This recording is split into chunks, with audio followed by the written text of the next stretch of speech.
इस पर अर्जुन ने तीसरा प्रश्न प्रस्तुत किया। अर्जुन उवाच।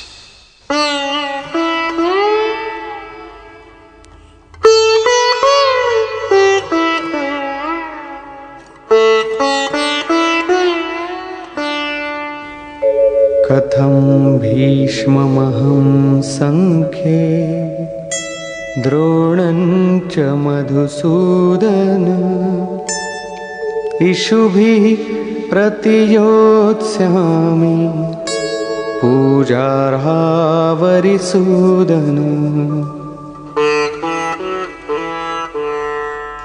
अहंकार का शमन करने वाले मधुसूदन, मैं रणभूमि में पितामह भीष्म और आचार्य द्रोण से किस प्रकार बाणों से युद्ध करूंगा, क्योंकि अरिसूदन वे दोनों ही पूजनीय हैं।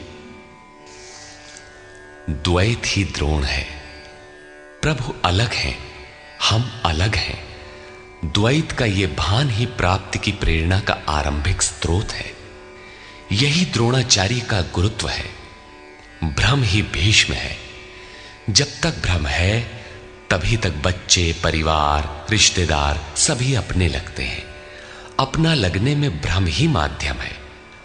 आत्मा इन्हीं को पूज्य मानकर इनके साथ रहता है कि ये पिता हैं, दादा हैं, कुलगुरु हैं इत्यादि। साधन के पूर्ति काल में गुरु न चेला, पुरुष अकेला।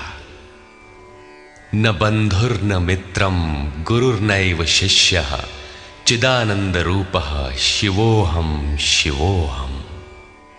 जब चित्त उस परम आनंद में विलय हो जाता है तब न गुरु ज्ञान दाता और न शिष्य ग्रहण करता ही रह जाता है। यही परम की स्थिति है। गुरु का गुरुत्व प्राप्त कर लेने पर गुरुत्व एक जैसा हो जाता है। श्री कृष्ण कहते हैं, अर्जुन तुम मुझ में निवास करेगा। जैसे श्री कृष्ण वैसा ही अर्जुन, और ठीक वैसा ही प्राप्ति वाला महापुरुष हो जाता है। ऐसी अवस्था में गुरु का भी विलय हो जाता है। गुरुत्व हृदय में प्रवाहित हो जाता है। अर्जुन गुरु पद की ढाल बनाकर इस संघर्ष में प्रवृत्त होने से कतराना चाहता है। वो कहता है,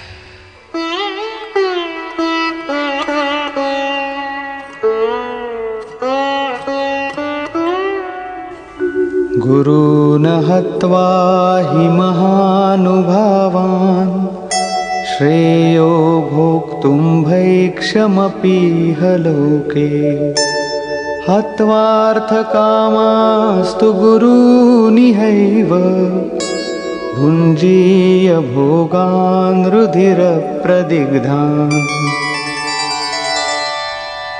इन महानुभाव गुरुजनों को न मारकर मैं इस लोक में भिक्षा का अन्न भी श्रेयस्कर समझता हूं।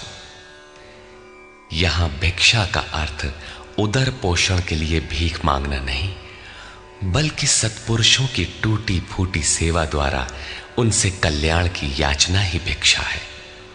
अन्नम ब्रह्मेति व्यजानात्। अन्न एकमात्र परमात्मा है, जिसे प्राप्त करके आत्मा सदा के लिए तृप्त हो जाता है, कभी अतृप्त नहीं रहता। हम महापुरुषों की सेवा और याचना द्वारा शनैः शनैः ब्रह्म पीयूष प्राप्त करें, किंतु ये परिवार न छूटे।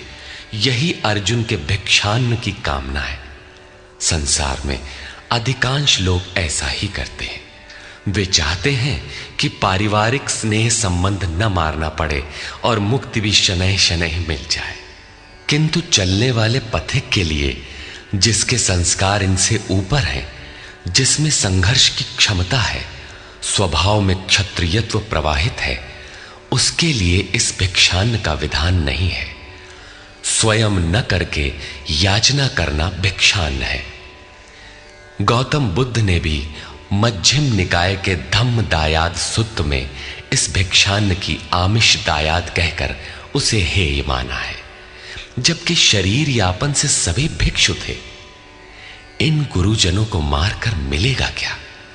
इस लोक में रुधिर से सने अर्थ और काम के भोग ही तो भोगने को मिलेंगे।